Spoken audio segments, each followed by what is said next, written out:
आज हम entrepreneurship and small business की बुक में से चैप्टर नंबर 2 स्टार्ट करेंगे। चैप्टर नंबर 1 हमारा कंप्लीट हो गया है।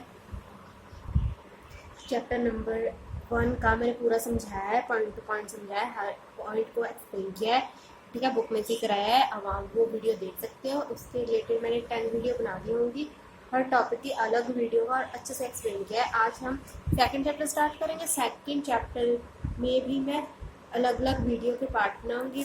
आज होगा सेकंड चैप्टर का पार्ट नंबर 1। ओके, चैप्टर का नाम क्या है? Entrepreneur meaning and characteristics. Okay, सबसे पहले तो हमें मीनिंग देखना पड़ेगा, ठीक है। एंटरप्रेन्योर का मीनिंग क्या है? हमने पीछे भी पढ़ा था एंटरप्रेन्योर का मीनिंग, आप वो भी लिख सकते हैं। ये था चैप्टर नंबर 1, यहाँ पर भी एंटरप्रेन्योर का मीनिंग बताया गया है। आप ये भी कर सकते हो, ठीक है, क्योंकि मीनिंग को हमने ज़्यादा इलेबोरेट नहीं करना होता है, सिंपल सा लिखना होता है, 2 लाइनों में कंप्लीट करना होता है। तो मीनिंग ये भी ठीक है। Entrepreneur is the person who start an enterprise, जो एंटरप्राइज को स्टार्ट करता है। एंटरप्राइज को स्टार्ट करता है, उस पर्सन को एंटरप्रेन्योर कहते हैं। एंटरप्रेन्योर इज द एक्टर, एक तरह का वो एक्टर होता है कि जो एक्ट करता है, मेन होता है, मेन पर्सन होता है। ये इज द ओनर भी हो सकता है, मैनेजर भी हो सकता है बिजनेस एंटरप्राइज का। Who attempt to make profit by risk and initiative, ठीक है। वो क्या होता है? ओनर भी हो सकता है। हमने कहा ना, जो एंटरप्राइज को चलाता है, पर्सन स्टार्ट करता है, उसे एंटरप्रेन्योर कह सकते हैं। वो मालिक भी हो सकता है, मैनेजर भी हो सकता है, वो प्रॉफिट कमाता है रिस्क लेकर, ठीक है।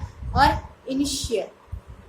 इनिशिएटिव मीन्स किसी भी चीज़ में पहल, ठीक है, इनिशिएटिव लेकर प्रॉफिट कमाता है। वही मीनिंग आप यहाँ भी लिख सकते हो, वैसे वही लिखा हुआ है। An entrepreneur is an individual, एक इंडिविजुअल होता है, who rather than working as an employee found and run a small business assuming all the risk and reward of the venture, ठीक है। वही लिखा गया है, तो पीछे लिखा गया है, सिर्फ वर्ड चेंज किया गया है कि लिखा है कि एंटरप्रेन्योर एक इंडिविजुअल होता है। इंडिविजुअल मीन्स एक पर्सन होता है जो एम्प्लॉय की काम करने की जगह, इसकी जगह वो क्या करता है, छोटे छोटे बिजनेस को चलाने की कोशिश करता है और रिस्क लेता है, और reward of the venture, risk लेकर उसे रिवार्ड मिलता है। Reward in the sense of profit. Okay, यहाँ तक तो मीनिंग होगा। मीनिंग बहुत सिंपल है, आप पीछे वाला मीनिंग ही लिख दो, मैं तो यही कह रही हूँ, ठीक है। अब आगे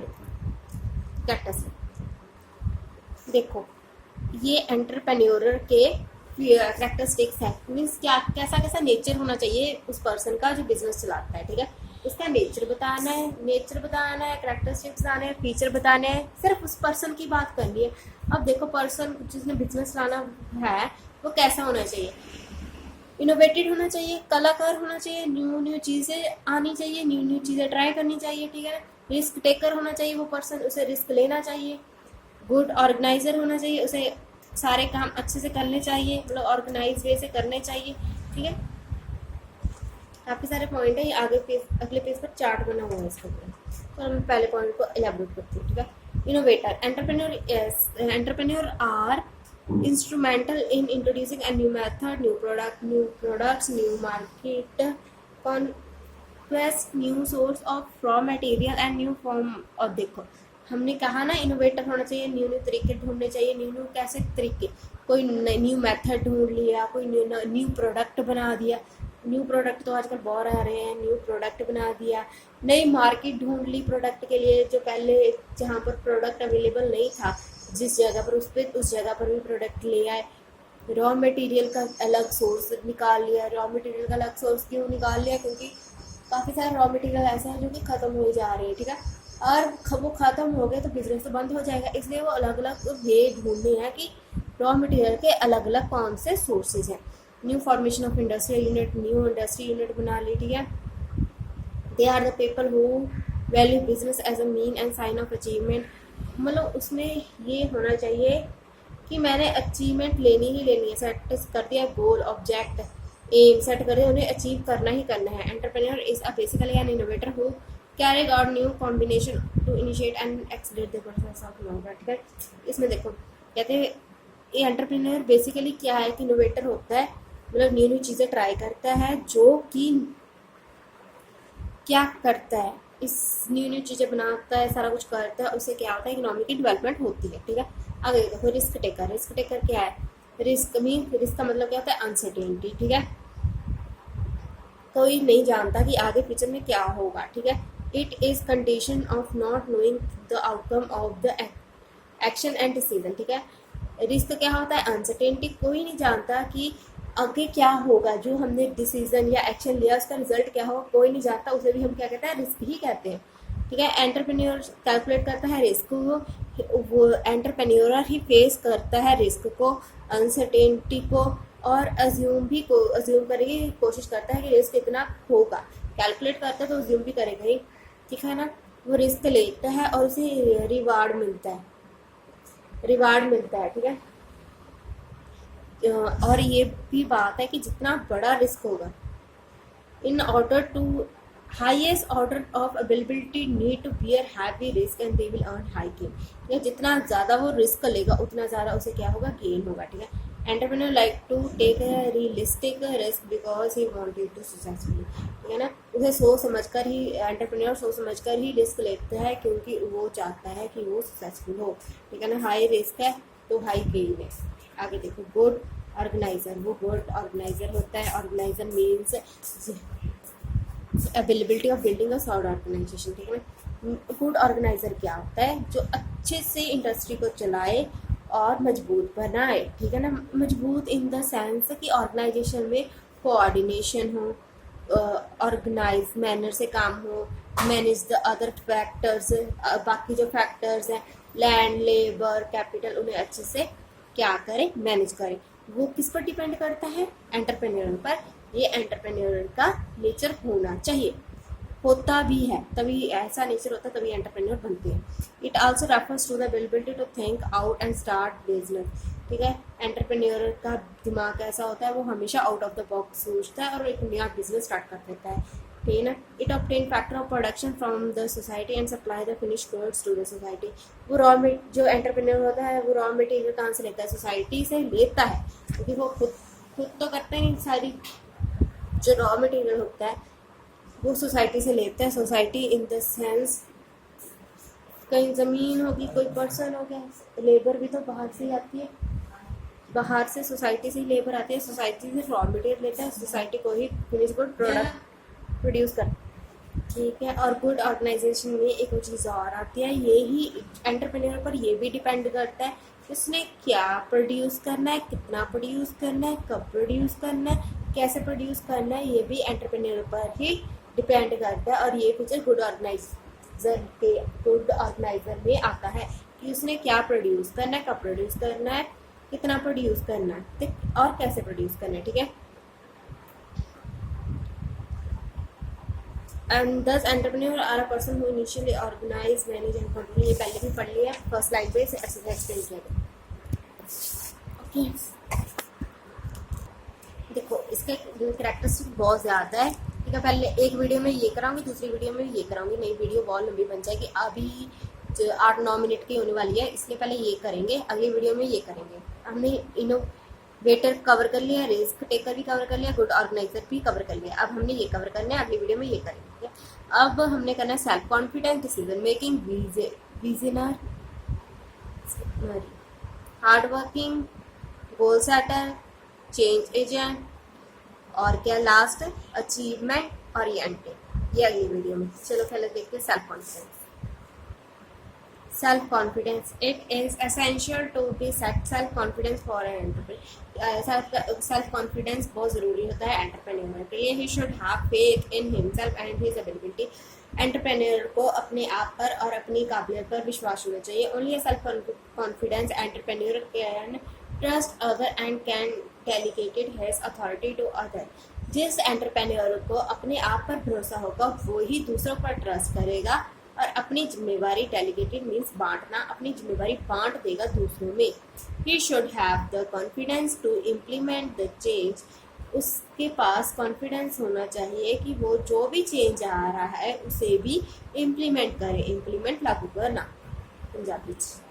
it should have the confidence to implement the change. कोई भी चेंज आ रहा है उन्हें भी इम्प्लीमेंट करना, and overcome my resistance to change. ठीक है, और देखो रेसिस्टेंस टू चेंज मीन्स वो लोग जो चेंज ना होना चाहते हैं, उससे बाहर आना। एंटरप्रेन्योर उससे बाहर आता है कि ऐसे नहीं कि मैंने तो चेंज ही नहीं होना, वो उससे चेंज होना पड़ता है और वो होता भी है, और बाकियों को भी ये कहता है कि अकॉर्डिंग टू सिचुएशन चेंज हो। And entrepreneur should have courage to own the mistake and correct him। Okay, ये एंटरप्रेन्योर को इतनी हिम्मत होनी चाहिए कि वो मिस्टेक को एनालाइज करे और उनको करेक्ट करने की कोशिश करे। ठीक है, next point decision making. The main function of entrepreneur is to make decision. Main function क्या है? डिसीजन बनाना। He take decision regularly. The achievement of enterprise, उसे जो एंटरप्रेन्योर है उसे लगातार क्या लेना पड़ता है? डिसीजन लेना पड़ता है। किसके रिलेटेड? एंटरप्रेन्योर की एक्टिविटीज के रिलेटेड उसे डिसीजन लेना पड़ता है, इसलिए ये बहुत इंपॉर्टेंट फंक्शन है और मेन फंक्शन है। द डिसीजन अबाउट, कौन कौन से डिसीजन हो गए? Type of business to be done. कौन सा टाइप ऑफ बिजनेस, किस तरीके का बिजनेस करना है, कैसे करना है, the way of doing it, business को कैसे करना है। Entrepreneur must have B innovative in decision making process. Entrepreneur को इनोवेट होना पड़ता है डिसीजन मेकिंग प्रोसेस में भी, मीन्स न्यू न्यू चीज़ें सोचनी चाहिए डिसीजन मेकिंग में भी। The true ability to take the true entrepreneur require creative decision making rational approach. ठीक है, जो अच्छा होता है, अच्छा एंटरप्रेन्योरशिप में क्या ज़रूरत है? ज़रूरत है डिसीजन मेकिंग की, अच्छी क्रिएटिव डिसीजन मेकिंग की ज़रूरत है। रैशनल मीन्स सोच समझ कर कोई डिसीजन लेने वाली है, सोच समझकर कोई अप्रोच, ये भी ज़रूरी है एंटरप्रेन्योरशिप में। प्रॉब्लम सॉल्विंग एबिलिटी होनी चाहिए, प्रॉब्लम को सॉल्व करने वाली काबिलियत होनी चाहिए। और कौन सी काबिलियत होनी चाहिए? एक क्विक एंड करेक्ट डिसीजन, जल्द से जल्द और सही से सही डिसीजन लेने वाली काबिलियत भी एंटरप्रेन्योर में होनी चाहिए। The profitability and the productivity of enterprise directly depend upon the decision making capacity of an entrepreneur. जो बिजनेस है, जो एंटरप्राइज है, उसकी प्रॉफिटेबिलिटी, कितना प्रॉफिट होगा, कितनी प्रोडक्शन होगी, वो किस पर है डिपेंड? डायरेक्टली डिपेंड है डिसीजन मेकिंग पर, कि एंटरप्रेन्योर डिसीजन कैसे बनाता है। ये चीज़ों का ध्यान रखना पड़ता है। As a decision making entrepreneur have to take following steps. इन चीज़ों का ध्यान रखना पड़ता है अगर कोई भी एंटरप्रेन्योर डिसीजन बना रहा है। ये आप रीड कर सकते हो, बहुत सिंपल है। आगे बढ़ते हैं।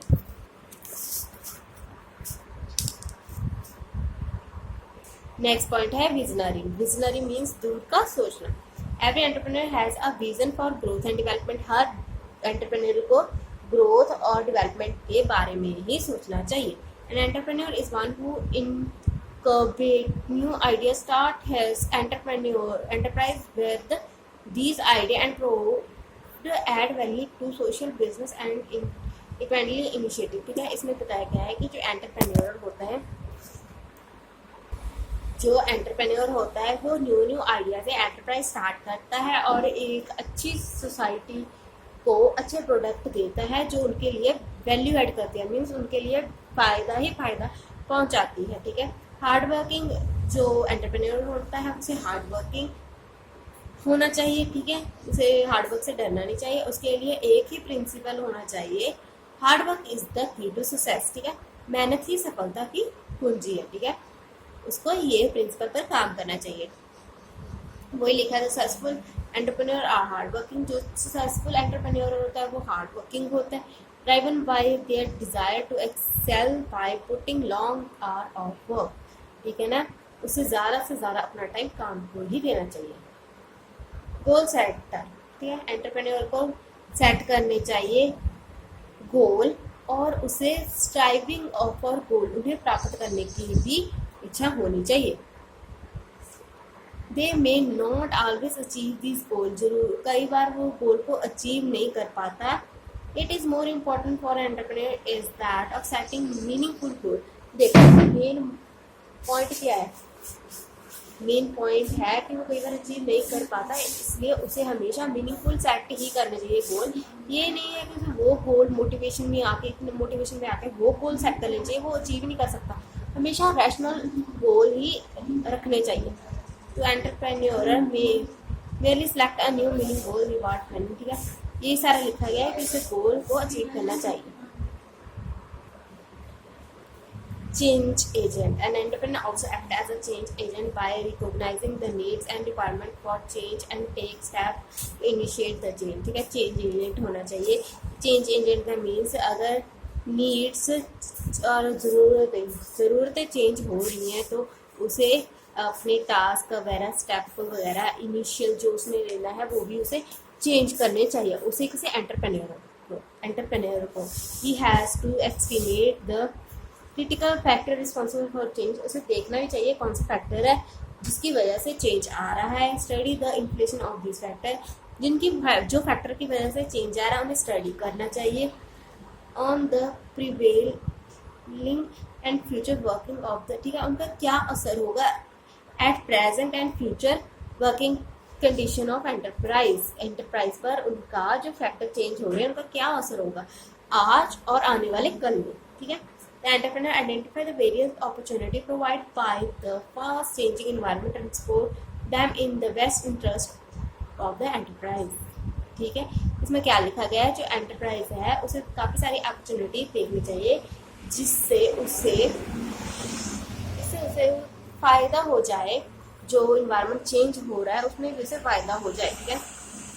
कि उसके जो इन्वायरमेंट चेंज हो रहा है उसे एनालाइज करो, करेक्ट डिसीजन लो जो उन्हें चेंज इन्वायरमेंट में भी फ़ायदा हो। जो भी डिसीजन ले उसमें एंटरप्राइज का इंटरेस्ट हो। Achievement oriented entrepreneur is an achievement oriented person. Achievement oriented person वो होता है जो एम सेट करता है और उसे अचीव करने की कोशिश करता है और अचीव करता है। ही वर्क फॉर चैलेंजिंग, वो किसके लिए काम करता है, एंटरप्रेन्योर चैलेंज के लिए काम करता है। अगर कोई चैलेंज आ गया वो कहता है मैं फेस करूँगा। अकम्पलिशमेंट के लिए, सर्विस टू अदर के लिए, दूसरों को सर्विस प्रोवाइड करने के लिए। Achievement orientation is driven to overcome challenges to achieve and growth, okay. Achievement oriented is drive to overcome. Achievement orientation means challenge को फेस करना और बिजनेस की ग्रोथ, ये दोनों चीज़ें किसी होनी चाहिए, एंटरप्रेन्योर में होना चाहिए। Achievement concern refers to accomplishment of excellent innovation and risk involving tasks. The entrepreneurial goals of entrepreneur can be boosted by in calculating in his needs और achievement, ठीक है। ये बताया गया है कि अचीवमेंट किसे करना है, गोल को। Entrepreneur goals of entrepreneur can be boost हो सकता है अगर